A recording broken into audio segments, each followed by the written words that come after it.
وسلموا على رسوله الكريم اما بعد فاعوذ بالله من الشیطان الرجیم بسم اللہ الرحمن الرحیم۔ حضرات گرامی، آج کا یہ ریلی اور احتجاج اسرائیل کے خلاف اور اپنے فلسطینی مسلمان بھائیوں کے حق میں ہے، اور یہ بات واضح ہے کہ احتجاج، مطالبات اور اسی طرح سے دعائیں یہ انہی لوگوں کا کام ہے جن کے بس میں کچھ نہیں ہے۔ یقیناً عسکری کمانڈ کنٹرول اور حکومتی سطح پر انہیں منہ توڑ جواب دینا یہ حکومت وقت کا کام ہے، اور ان سے ہی ہم مطالبہ کرتے ہیں، جیسا کہ مجھ سے قبل تمام مقررین اسی بات پہ زور دے رہے تھے کہ حکومت کو چاہیے کہ بالکل جو ہے نا بغیر کسی ہیلو حجت کے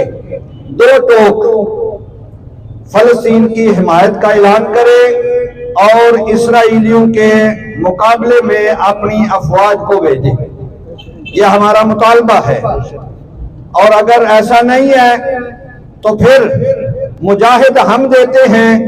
ہمیں کم از کم ایک بم دے دو کہ ہم اپنے سینے سے باندھ کے ان بغیرتوں کے اندر جا کے گھسیں گے، اور کم سے کم ایک بندہ 10 سے 20 یہودی اڑائے گا اور ساتھ خود جامع شہادت نوش کرے گا۔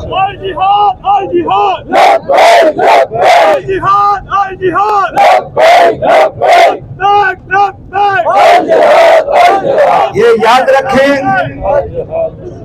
کہ جرم ضعیفی کی سزا ہے مرگ مفاجات۔ فقط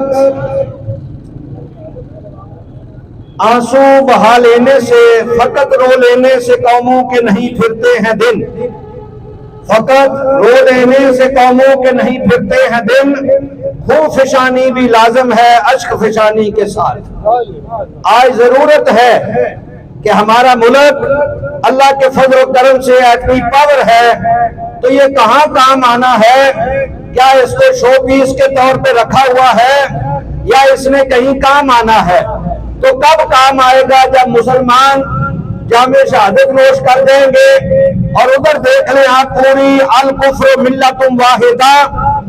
کہ وہ تو سارے اکٹھے ہو گئے، اور مسلمانوں کو کیا مسئلہ ہے؟ اور یہ کچھ اس طرح کے بے شرم اور بے حمیت اور بے غیرت مسلمان بھی موجود ہیں جو اپنی سرزمین اور اپنے آبائی اڈے ان یہود و نصارہ کو دے رہے ہیں۔ ہم ان کی بھی بھرپور مذمت کرتے ہیں، اور ان سے بھی یہ گزارش کرتے ہیں کہ کچھ غیرت کی گولی کھائیں اور مسلمانوں کا ساتھ دیں، اپنے معاملات کو ایک سائڈ پہ رکھیں۔ یہ جو اپنے تم جو ہے نا وہ بدلے لینے یا اس طرح کے اپنے مخالفین کو کچلنے کے لیے دشمن کو اڈے دے رہے ہو، یہ اس طرح کی بیوقوفیاں مت کرو۔ کیوں؟ اس لیے کہ وہ نہ تمہارا رشتہ دار ہے، اور نہ وہ ایران کا رشتہ دار ہے، نہ وہ شام کا رشتہ دار ہے، وہ ہر کلمہ پڑھنے والے کا دشمن ہے۔ الکفر ملت واحدہ، اور اللہ نے قرآن میں واضح فرمایا لا تتخذوا اليہود والنصارى اولیاء، کہ یہود و نصارہ کو تم اپنا دوست نہ بناؤ۔ آپ میثاق مدینہ کو دیکھ لیں کہ میرے آقا علیہ السلام نے ان تمام قبائل کو، گروہوں کو اکٹھا کر کے جو میثاق مدینہ کیا، اس کی آخری شک پڑھ لیں، وہ بھی تمہیں غیرت دلانے کے لیے کافی ہو جائے گی کہ میرے نبی صلی اللہ علیہ وسلم نے معاہدے کی آخری شک یہ لکھوائی کہ اگر کوئی فریقین کے اندر معاملہ نزاعی صورت اختیار کر جائے تو آخری فیصلہ محمد کا مانا جائے گا۔ جو نبی نہیں مانتے تھے، میرے آقا علیہ السلام نے ان سے اپنی حاکمیت تسلیم کروا لی۔ تو یہ مسلمان حکمرانوں کے لیے یہ ایک بڑی واضح دلیل اور مثال ہے۔ لہذا آج کا یہ پرامن احتجاج اور پرامن ریلی اپنی حکومت سے اور میڈیا کے وساطت سے پوری دنیا کے مسلمانوں سے اور حکمرانوں سے یہ مطالبہ کرتا ہے کہ سارے اکٹھے ہو کر اسرائیل اور یہود و نصارہ کے مقابلے میں اکٹھے ہو جائیں۔ اور آج وقت ہے، اگر آپ تھوڑی ساتھ ان کے تعاون کریں تو یہ وہ وقت آن پہنچا ہے کہ اسرائیل جو کہ پہلے ہی کچھ نہیں، جو کہ یہ لوگ تو اس کو حکومت کہتے ہیں، میں حکومت نہیں کہتا، یہ تو ڈفلی کہیں سے بجتی ہے، تانے بانے کہیں سے کھینچے جاتے ہیں، اور یہ تو کٹ پتلی ہے، کیونکہ ہمارا اللہ کے قرآن پہ مکمل بھروسہ ہے کہ احکام الحاکمین نے فرمایا کہ ان کی دنیا کے اندر اللہ نے ذلت اور مسکینی ان کا مقدر کر دی ہے، ان کی حکومت قائم نہیں ہو سکتی۔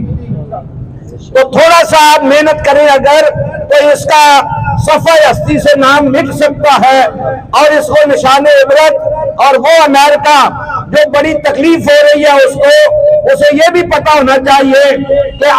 ابھی کوئی زیادہ عرصہ نہیں گزرا کہ افغانستان سے تم دبا کے بھاگے ہو، اور وہی افغانستان والے مجاہدین پھر سے فلسطین میں جانے کے لیے تیار ہیں۔ تو امت مسلمہ کو چاہیے، حکمرانوں کو چاہیے کہ وہ ان کے لیے اگر خود فوجیں نہیں بھیجتے تو کم از کم عوام کو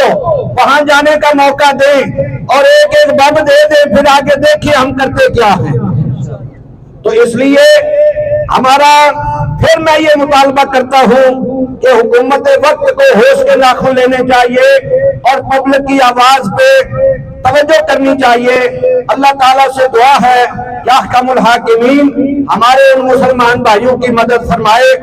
اور وہ جو انسانی حقوق کے ٹھیکیدار ہیں انہیں فلسطین کے بچوں کا خون اور کشمیر کے بچوں کا خون بھی نظر آنا چاہیے۔ وہ بھی مسلمان ہیں، وہ بھی انسان ہیں۔ کہیں یہودیوں کا کتا مر جائے تو نیٹو کی فوجیں چلی جاتی ہیں، تو یہاں تو سینکڑوں نہیں ہزاروں فلسطینی بے گھر ہو چکے، اور بچے جناب والا جلا دیے گئے، اور پبلک پلیس کے اوپر، رہائشی آبادیوں کے اوپر اور تعلیمی اداروں کے اوپر جو بمباری کی جا رہی ہے، کیا یہ انسانی حقوق کے ٹھیکیداروں کو یہ انسانی حقوق پامال کرتا ہوا وہ اسرائیل اور اس کے اتحادی نظر نہیں آتے؟ تو یہ دوغلی پالیسی نہ کرے۔ اس لیے میں کہتا ہوں کہ یہ یو این او جو ہے یہ نیشن کی یعنی پوری دنیا کی یہ نمائندہ نہیں ہے، یہ یہود و نصارہ کے تحفظ کے لیے بنا ہوا پلیٹ فارم ہے۔ یہ یو این او یہود و نصارہ کے مفادات کا تحفظ کرنے کے لیے بنا ہوا ہے، اس کا مسلمانوں کے ساتھ کوئی تعلق نہیں ہے۔ تو اللہ تعالیٰ سے دعا ہے کہ احکام الحاکمین ہمارے ان مسلمان بھائیوں کی مدد فرمائے،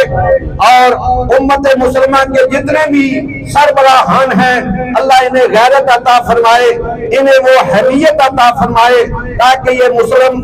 امہ ساری اکٹھی ہو جائے، اور اس کے یہود و نصارہ کے مقابلے میں